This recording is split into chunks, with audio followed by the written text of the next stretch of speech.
또 사연 살롱을 찾아주셔서 감사합니다. 40대 워킹맘이에요. 저희 아빠는 제가 6살 때 돌아가셨어요. 그래서 엄마 혼자 저희 5남매를 키우셔야 했죠. 엄마는 아빠가 남기신 돈으로 식당을 차리셨어요. 식당은 그럭저럭 잘 됐습니다. 하지만 친척의 절절한 부탁에 엄마는 할 수 없이 돈을 빌려주셨고 그게 문제가 돼서 저희는 큰 어려움을 겪게 되었어요. 지금 와서 생각하면 남편 여이고 홀몸으로 5남매를 키워야 하는 여자한테 무슨 생각으로 돈을 빌려달라고 했나 싶어요. 여튼 그 친척이 사업을 부도내고 잠적했거든요. 돈만 빌려줬으면 그나마 다행인데 엄마가 연대보증까지 선 바람에 우리 집과 식당에는 빨간 딱지가 붙었어요. 결국 엄마는 남의 식당 주방에서 일을 하게 되셨고요. 하지만 5남매의 학비에 생활비를 감당하기엔 역부족이었죠. 그래서 언니와 오빠가 대학을 포기하고 돈을 벌게 됐고 덕분에 저희 집은 사정이 조금 나아질 수 있었어요. 엄마가 병으로 입원하시기 전까지는요. 10여 년 동안 몸고생, 마음고생을 너무 많이 하신 탓인지 엄마는 어느 날 갑자기 쓰러지셨고 그렇게 위암 진단을 받으셨어요. 당시 고2였던 저는 그날로 대학 갈 마음을 접었어요. 언니 오빠는 제게 대학에 가라고 했지만 전 그럴 수 없었죠. 언니 오빠한테만 짐을 떠넘기는 건 부당하다고 생각했으니까요. 저는 하루라도 빨리 일을 시작하고 싶었어요. 그래서 학교를 그만두려고 했지만 언니 오빠가 반대를 하더군요. 특히 언니가요. 네가 그러면 엄마 마음이 어떻겠어. 안 그래도 아프신데 당신 때문에 자식 앞길 막는다는 생각에 더 힘드실 거 아냐. 그 말에 전 고등학교는 졸업하기로 했죠. 그리고는 졸업하자마자 바로 취직을 했어요. 저는 건설회사 격리보조로 들어갔어요. 이름만 격리보조였지 온갖 잡무를 다 하는 자리였죠. 하루 종일 커피 심부름을 하고 영수증을 붙이고 우편물을 분류하면 퇴근 시간은 한참 지나있기 일쑤였어요. 제 형편을 모르는 사람들은 이런 말까지 하더군요. 넌 젊은 애가 왜 그런 일을 하느라 시간을 허비하니? 좀 생산적인 일에 시간을 투자해봐. 미래를 위해서 공부도 하고 앞날이 창창한데 왜 그러고 사나 몰라? 하지만 전 제 벌이가 살림의 보탬이 된다는 생각에 뿌듯하기만 했어요. 엄마는 다행히 고비를 넘기셨고 치료제가 잘 맞아서 조금씩 차도를 보이기 시작하셨죠. 그 무렵 저는 다른 회사로 이직하시는 과장님으로부터 제안을 받았는데요. 평소 제가 일을 열심히 하는 걸 눈여겨보셨다며 함께 갔으면 한다더라고요. 회사 규모는 좀 작지만 그곳에선 제가 격리로 제대로 된 대우를 받을 수 있다고도 하셨죠. 야무지고 일 잘해서 금방 적응할 거야. 사람 소개한다는 게 쉬운 게 아닌데 윤희 씨는 소개해도 내가 욕먹진 않겠다 싶거든. 이런 기회에 자주 오는 거 아니야. 월급도 더 받을 수 있는 거고. 잘 생각해봐. 저는 월급이 오를 거라는 말에 회사를 옮기기로 마음먹었어요. 제대로 된 격리를 할 수 있다는 것도 이유가 됐고요. 그렇게 전 회사를 옮기게 되었죠. 처음 갔을 때는 일도 많고 정리가 안 된 파일이 많아서 정말 힘들었어요. 야근도 밥 먹듯 해야 했고요. 처음 몇 달은 괜히 옮겼나 후회가 될 정도였죠. 하지만 조금씩 자리가 잡히자 생각보다 괜찮더라고요.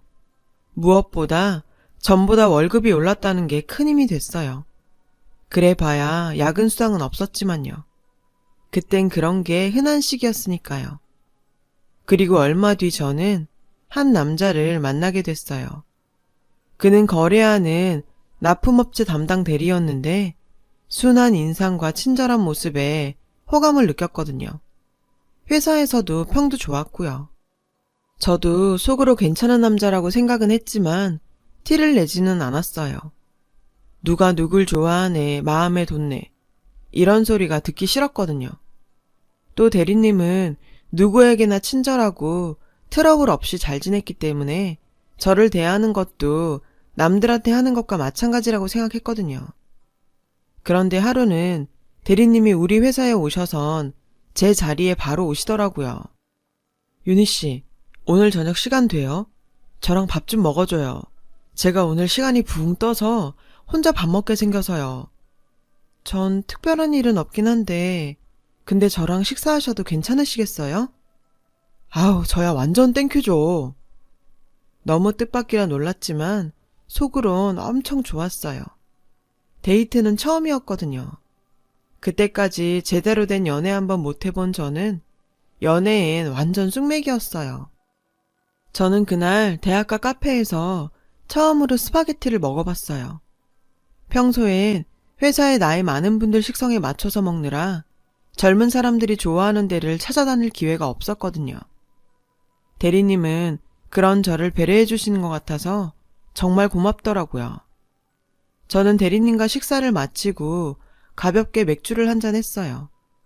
그런데 헤어질 때 저에게 또 만나도 되냐고 하지 뭐예요. 사실 윤희 씨가 처음부터 마음에 들었어요. 야무지고 생활력도 강한 것 같아서요. 제가 원래 외유내강 스타일을 좋아하는데 윤희 씨가 딱 그런 것 같아요. 그런 말 많이 듣지 않아요? 그 말에 기분이 좋기도 했지만 어쩐지 망설여지더라고요. 너무 갑작스럽게 모든 게 진행되는 것 같았거든요. 게다가 이런 일은 처음이라 낯설기도 했고요. 저는 남자한테 처음 고백을 듣고는 어쩔 줄 몰랐어요. 바보처럼요.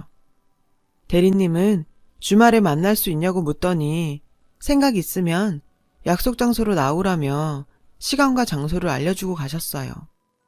한 주 내내 나갈까 말까 고민을 하다 전 결국 나갔어요. 선뜻 나가겠다 대답은 못했었지만 마음은 이미 대리님한테 가 있었던 거죠. 그렇게 우리는 연애를 시작하게 됐죠. 우리 오늘로 만난 지 6개월이네. 사실 전부터 6개월 정도 만나면 꼭 해야겠다고 생각했던 말이 있는데 나 자기랑 평생 같이 살았으면 좋겠어. 우리 결혼하자. 네? 전 그런 생각을 안 해봐서 게다가 언니랑 오빠도 아직 결혼을 안 했고 동생들 뒷바라지도 해야 되거든요. 그러자 대리님은 조곤조곤 절 설득하기 시작했어요. 순서가 뭐가 중요해. 누구든 먼저 갈 수 있으면 가는 거지. 자긴 너무 가족한테 얽매이는 것 같은데 그거 결국 남 좋은 일이잖아? 자기도 자기 인생 살아야지. 난 이제라도 자기가 결단하면 좋겠어. 저는 그때까지도 한 번도 그렇게 생각해 본 적이 없어서 좀 당황스러웠어요. 언니는 아직도 남친도 없이 일만 하는데 제가 이기적이라는 생각까지 들었죠. 고민 끝에 전 언니한테 대리님과의 일을 털어놓기로 했어요. 어머, 잘됐다. 안 그래도 가고 싶어하던 대학도 못 가고 제대로 놀아보지도 못하고 회사 다니며 돈 버느라 힘들었잖아. 서로 좋아하는 사람 있을 때 결혼해. 그렇게 저는 남매 중에 제일 먼저 결혼하게 되었어요. 다행히 엄마도 전보다 좋아지셔서 결혼식도 마음 편히 치를 수 있었죠. 신혼집이 멀어서 친정 식구들을 자주 볼 수 없는 건 좀 아쉬웠지만요. 남편 회사 가까운 곳에 집을 얻어야 했거든요. 친정 식구들도 그 점을 아쉬워했지만 상황이 그러니 어쩔 수 없었죠. 그렇게 결혼하고서 몇 개월은 별 탈 없이 지냈어요. 남편은 회사가 끝나면 늦는 법 없이 집에 왔고 집안일도 잘 도와주었거든요. 그런데 점점 야근이나 당직이 있다고 늦거나 못 들어오는 날들이 생겼어요. 저도 회사 생활을 해봤기 때문에 그런 걸로 뭐라고 하지 않았어요. 직장 상사나 동료들 눈치 보면서 집안 챙긴다는 게 쉽지 않으니까요. 그러던 어느 날이었어요. 남편이 출장 갔다가 저녁엔 회사에서 숙직을 할 거라고 하더라고요. 그날은 유독 비가 많이 내려서 저는 고생하는 남편을 위해 회사에 먹을 걸 챙겨가기로 했죠. 남편이 좋아하는 파전도 부치고 이것저것 싸서 회사로 향했어요. 그런데 남편은 회사에 없는 거예요. 아직 안 왔나 싶어 시계를 봤더니 저녁 7시가 넘어가더라고요. 이 시간이면 오고도 남을 시간인데 이상하다 했죠. 혹시 근처에서 밥을 먹고 있나 싶어 전화를 했는데도 받지 않더라고요. 저는 회사 1층 로비에서 남편을 기다리기로 했어요. 한 30분쯤 남편을 기다리고 있는데 전에 만난 적 있는 팀장님이 지나가시다 저를 보셨어요. 근데 팀장님이 절 보시곤 놀라시지 뭐예요. 제가 남편을 기다린다고 했더니 굉장히 당황하며 머뭇거리는 거예요. 그 모습이 수상해서 혹시 무슨 일 있냐고 물었죠. 제가 붙잡고 놔주질 않자 팀장님은 결국 어쩔 수 없다는 듯 말하더군요. 남편은 결혼식하고 얼마 안 돼서 회사를 그만뒀다고요. 정말 마른 하늘에 날벼락도 그런 날벼락이 없었어요. 저는 무슨 일이 있었던 건지 아는 대로 말을 해달라고 졸랐죠. 김 대리가 전부터 도박판에 기웃대고 그랬는데 크게 문제될 정도는 아니어서 회사에서도 그냥 넘어갔거든요. 근데 언젠가부터 판돈이 점점 커진다 싶더니 경찰서를 들락거리더라고요. 회사에서도 이 사람 저 사람한테 빌린 돈도 많고요. 저한테도 빌렸어요. 그게 문제가 돼서 일이 이렇게 됐네요. 그러면서 여기 이러고 있다가 다른 사람이라도 보면 돈 달라고 할 테니까 어서 돌아가라며 절 걱정해 주더군요. 어이가 없다는 게 이런 거구나 싶었어요. 저는 결국 남편이 어디 있는지 모른 채 멘붕이 돼서 집으로 돌아왔어요. 밤새도록 남편한테 전화를 해봤지만 남편은 끝내 받지 않았어요. 그렇게 한잠도 못 자고 밤을 꼬박 샌 후 전 경찰에 신고라도 해야겠다 싶어 집을 나서는데 그때 마침 남편이 현관에 들어서지 뭐예요. 아무것도 모르는 남편은 저를 보곤 아침 일찍 어디 가냐며 도로 들어가자고 하더군요. 저는 들어와 아침밥을 차리며 남편한테 회사에선 어땠냐고 떠봤어요. 전화는 왜 안 받았냐고요. 그랬더니 출장 간 일이 정말 힘들었다며 오히려 제가 회사에 없으니 갈 맛이 안 난다고 너스레를 떨군 밥 한 그릇을 뚝딱 비우더라고요. 그 모습이 뻔뻔한 것 같기도 하고 너무 아무 일 없는 사람 같기도 해서 어쩌면 팀장님이 악의적으로 거짓말을 했을지 모른다는 생각까지 들 정도였어요. 저는 태평하게 잠이 든 남편을 보며 진실이 뭔지 알아보기로 결심했죠. 남편은 오후 늦게야 출근을 한다며 집을 나섰어요. 남편 뒤를 따라갔어요. 그랬더니 정말 남편은 회사와는 정반대 방향으로 가지 뭐예요. 저는 마음을 다잡고 끝까지 남편 뒤를 밟았어요. 남편은 공원 벤치에 앉아 장기 두는 노인들과 수다를 떨더군요. 너무 한량 같고 한심해 보이는 그 모습에 머리가 핑 돌고 어지러웠어요. 잠시 거기 앉아서 훈수를 두던 남편은 자리에서 일어나 어디론가 가더군요. 남편은 공원을 나와서 공장이 많은 컴컴한 거리에 낡은 건물로 들어갔어요. 저는 무서웠지만 그래도 확인을 해야 했기에 따라 들어갔죠. 정말 남편이 도박을 하는지 아니면 다른 이유가 있어서 여기 온 건지 말이에요.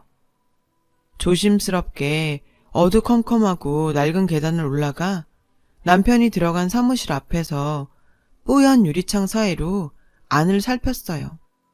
그 안에는 남자들이 무리를 지어 앉아 담배를 피우며 화투를 치고 있었죠. 그 안에 남편도 있었어요. 저는 심장이 덜컹하고 떨어지는 것만 같았죠. 험악하고 불량해 보이는 사람들 사이에 아무렇지 않게 어울리는 남편을 보고 있자니 입이 안 다물어지더군요. 저는 간신히 그 건물을 나와서 집으로 돌아왔어요. 손발이 덜덜 떨리고 정신이 하나도 없었죠. 어디서부터 어디까지가 남편의 본 모습일지 믿을 수가 없더라고요. 저는 부들부들 떨면서 시어머니한테 전화를 걸었어요. 시어머니는 아무것도 모른 채 평소처럼 편하게 전화를 받으시더라고요. 어쩌면 시어머니도 자기 아들에 대해 모를 수도 있겠다 싶었어요. 전화를 끊은 저는 시어머니가 하시는 갈빗집으로 찾아갔어요. 결혼 전 딱 한 번 본 게 다여서 주소를 찾아 기억을 더듬어가며 갔어요. 밖에서 보니 시어머니는 카운터에 앉아 손님을 받고 계시더라고요. 마침 저녁 식사 시간대라서 가게 안은 사람들로 붐비고 있었어요. 시어머니가 손님 자리를 안내하느라 자리를 뜨자 저는 가게 안으로 들어갔어요. 그런데 무슨 일로 혼자 왔는지 물으시면 뭐라고 대답해야 할지 몰라서 문 앞에 서서 그저 망설이고 있었죠. 그때 어떤 여자가 엄마라고 부르며 시어머니한테 다가가는 거예요. 30대 중반쯤 돼 보이는 여자였는데 처음 보는 사람이었어요. 가게 일을 오래 한 사람이라서 시어머니한테 엄마라고 부르는 걸까? 저는 알 수 없는 불안감을 억누르며 가게로 들어갔어요. 그랬더니 절 발견한 시어머니 얼굴이 사색이 되지 뭐예요. 어머니, 저 왔어요. 어머니? 엄마 아는 사람이야? 누군데 엄마한테 어머니래? 여자는 인상을 쓰며 저와 시어머니를 번갈아 봤어요. 시어머니는 제 손목을 끌고 무작정 밖으로 나왔죠. 가게에서 좀 떨어진 곳에 다다르자 시어머니는 자초지종을 설명하셨어요. 세댁, 사실 난 세댁 시어머니가 아니야. 내가 세댁 남편한테 돈 빌려준 게 있는데 하도 갚지 않아서 찾아갔더니 자기가 곧 결혼을 한다고 어머니 노릇만 해주면 마음 잡고 이래서 갚겠다더라고. 세댁을 속인 건 미안하지만 어떡해. 돈은 받아야겠고 해서 해줬지 뭐. 결혼하면 제대로 일을 하겠지 싶어서. 근데 아직도 돈을 안 주네. 내가 아주 미치겠어. 그러면서 자기 딸은 전혀 모르는 일이고 돈 빌려준 것도 알면 큰일 나니까 다시는 가게로 찾아오지 말라고 신신당부를 하더군요. 가짜 시어머니가 가고 난 뒤 저는 그 자리에 털썩 주저앉았어요. 대체 이 사람한테 거짓이 아닌 게 있긴 한 걸까 하는 생각이 들 정도였어요. 남편은 밤늦게 들어와서 회사 일 때문에 피곤하다며 거실에 대자로 뻗어서 밥을 차려달라더군요.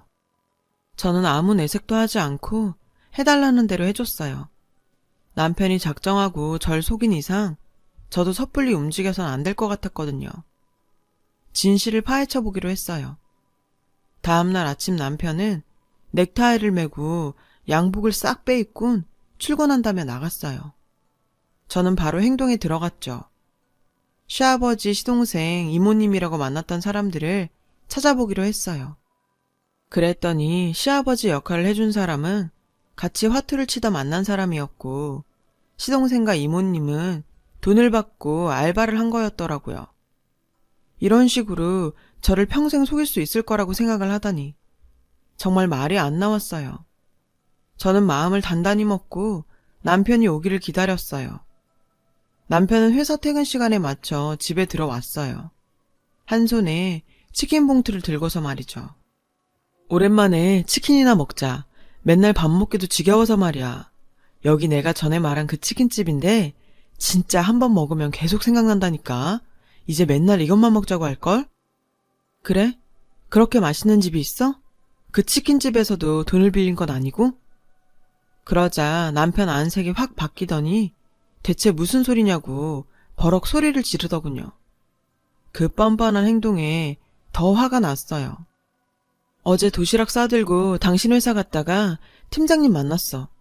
도박하다가 회사 사람들한테 빚지고 잘린 거라 시부모님, 도련님, 이모님도 다 가짜라는 거. 나 다 알게 됐다고.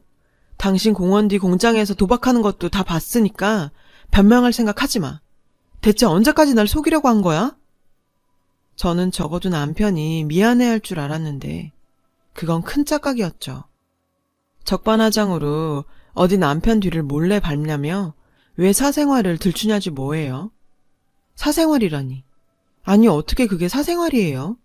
기가 막혀서 정말. 게다가 제가 당장 헤어지자고 하니까 오히려 엄포를 놓더라고요. 웃기지 마. 내가 헤어질 것 같으면 그런 생쇼를 하면서 결혼했겠어? 어차피 알게 될 거 이렇게 되길 잘했네. 내일부터 당신이 돈 벌어와. 빚은 갚아야 될 거 아냐. 나는 당신 생활력 그거 하나 본 거니까 이제 본 좀 뽑아야겠어. 그러면서 제가 집을 나가기라도 하면 친정에 가서 다 뒤집어 놓을 거라고, 다 가만 안 둘 거라는 거 있죠. 자기가 하는지 안 하는지 두고 보라며 치킨을 바닥에 던져버리곤 방으로 들어가 버렸어요. 어릴 적 우리 집이 친척 때문에 다 넘어가면서 세상 볼 꼴 못 볼 꼴 다 봤다고 생각했었는데 세상엔 정말 별일이 다 일어나더군요. 기가 막혀서 눈물도 나오지 않았어요. 저는 거실 맨바닥에 이불 한 장을 둘둘 말고선 웅크린 채 밤을 새웠어요.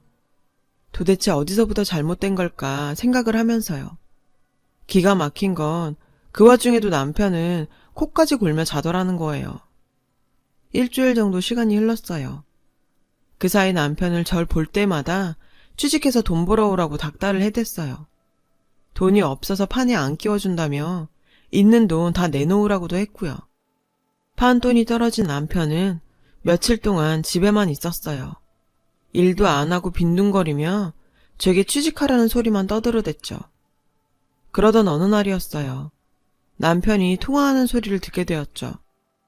예, 형님. 이번 판 뜨는 거 틀림없죠? 아우, 걱정 마세요. 제가 누군데요. 돈은 다 마련했고요. 이번에 크게 따서 형님 돈도 다 갚을게요. 저 못 믿으세요? 틀림없다니까요. 아무래도 도박판이 크게 벌어질 모양이었어요. 저는 시장을 간다고 하곤 집으로 나와 경찰서로 향했어요. 그리곤 형사한테 자초지종을 다 얘기했죠. 제 얘기를 수첩에 상세히 적던 형사님은 잘 알겠다며 걱정 말고 남편이 나갈 때 자기에게 연락만 달라고 하시더군요. 몸 조심하라는 말도요. 그 말에 진심이 느껴져서 순간 저는 눈물이 핑 돌았어요. 남이 해주는 말이 그렇게까지 위로가 될 줄은 몰랐거든요. 저는 지금도 그때 그 형사분을 잊을 수가 없어요. 저는 서둘러 장을 봐서 집에 돌아가 저녁을 차렸죠. 남편은 저녁을 먹으며 일단 제 통장에 있는 돈부터 다 달라고 하더군요. 저는 아무것도 모르는 척 시치미를 떼고 그 돈으로 뭐 할 거냐고 물었죠. 남편은 알 거 없다며 버럭 소리를 지르더군요. 그리고는 언제 그랬냐는 듯 한 방에 크게 딸 수 있다며 미친놈처럼 실실거리며 밥을 먹었죠. 저는 도박은 손목을 잘라야 끊어진다는 말을 그때 실감했어요. 남편한테 통장을 내주었어요. 남편은 의기양양해선 통장을 잽싸게 집어가더군요. 그리고는 낯선 핸드폰을 꺼내놓고는 연락이 오기를 기다렸어요. 아무래도 일전에 통화를 했던 형님이라는 사람과 모종의 거래로 받은 것 같더군요. 그리고 이틀 뒤 밤중에 연락이 왔어요. 남편은 전화를 받자마자 신이 나선 찾아놓은 돈 뭉치를 들고 바쁘게 집을 나서더라고요. 저는 베란다 창문으로 남편이 가는 방향을 살폈어요. 남편이 대로를 피해 흥미진 곳으로 가는 게 보이더군요. 저는 그 길로 형사한테 전화를 걸어서 남편이 조금 전에 나갔고 어느 방향으로 갔는지 상세히 알려주었어요. 형사님은 잘 알겠다며 이제 자기들이 알아서 할 테니 기다리라고 하시더군요. 시간이 지나 드디어 전화벨이 울렸죠. 저랑 통화를 했던 그 형사분이셨어요. 형사님은 도박판을 벌인 일당들을 모두 잡아들였다고 하셨어요. 남편도 잡았는데 나를 찾으니 일단 오라고 하더군요. 경찰서 안은 하우스에서 잡혀온 도박꾼들로 바글바글 했어요. 유치장에 있던 남편은 절 보자 손짓을 하며 얼른 자기 옆으로 오라더군요. 전 그저 쳐다만 볼 뿐 가지 않았어요. 제가 형사님과 얘기할 동안 남편이 뚫어져라 저만 쳐다보는 게 느껴졌죠. 형사님 말로는 남편은 거액 불법 도박 이력이 여러 번 있고 이번에는 사기 도박판에서 바람잡이를 한 게 드러나서 구속이 될 거라고 하셨어요. 그러니 남편한테 할 말이 있으면 지금 하라고 하시더군요. 저는 그제야 남편이 있는 유치장 쪽으로 다가갔어요. 사람을 어떻게 이렇게까지 속여? 거기다 내 가족을 두고 협박을 해? 당신이 그러고도 무사할 줄 알았어? 헤어져. 순순히 이혼 안 해주면 나도 가만히 있진 않을 거야. 남편은 자기 좀 살려달라고 빌더니 곧 씩씩거리며 자기 계산이 틀렸다고 주먹으로 벽을 탕탕 치더군요. 저 사람이 미쳐가는구나 싶었어요. 그런 것도 모르고 저는 그 사람이 좀 잘해준다고 홀딱 빠져서는 정신을 못 차린 게 너무도 후회가 되더라고요. 사람들이 다 웃음나 봐. 지금까지 얼마나 많은 사람들을 그렇게 속이면서 살았는지 모르겠지만 난 달라. 그 안에서 평생 콩밥이나 먹으면서 반성 많이 해야 될 거야. 남편이 저를 부르는 소리를 뒤로 하고 그날로 짐을 싸서 친정으로 돌아왔고 저희 짧은 결혼 생활은 그렇게 끝이 났어요. 가족들은 저보고 큰일 날 뻔했다며 이만하길 다행이라고 다독여 주었죠. 이후 저는 보험 설계사로 취직을 해서 열심히 일을 하고 있어요. 그러다가 좋은 사람도 만났고요. 된통 당한 경험이 있는지라 쉽게 마음을 열지 못했는데 그 사람은 인내심을 가지고 저를 기다려주더군요. 그렇게 딱 10년 전에 저는 재혼을 했답니다. 지금은 아들을 둘이나 뒀고요. 여전히 일도 하고 있어요. 지금까지도 저는 전 남편이 어떤 사람인지 잘 몰라요. 가끔은 그 사람은 진짜 누구였을까 궁금하기도 하지만 알아서 뭐 하겠어요. 어차피 사기꾼인 건 변하지 않을 텐데요. 이렇게 제 긴 이야기가 끝이 났네요. 그래도 고생 끝에 낙이 온다고 요즘 같기만 하면 앞으로 바랄 게 없을 것 같아요. 지금까지 제 얘기를 들어주셔서 감사드리고요. 다들 행복하시고 건강 조심하세요. 여러분, 사연 댓글에 응원과 현명한 조언 부탁드려요. 좋아요와 구독은 저에게 큰 힘이 됩니다. 오늘도 좋은 일 가득하세요.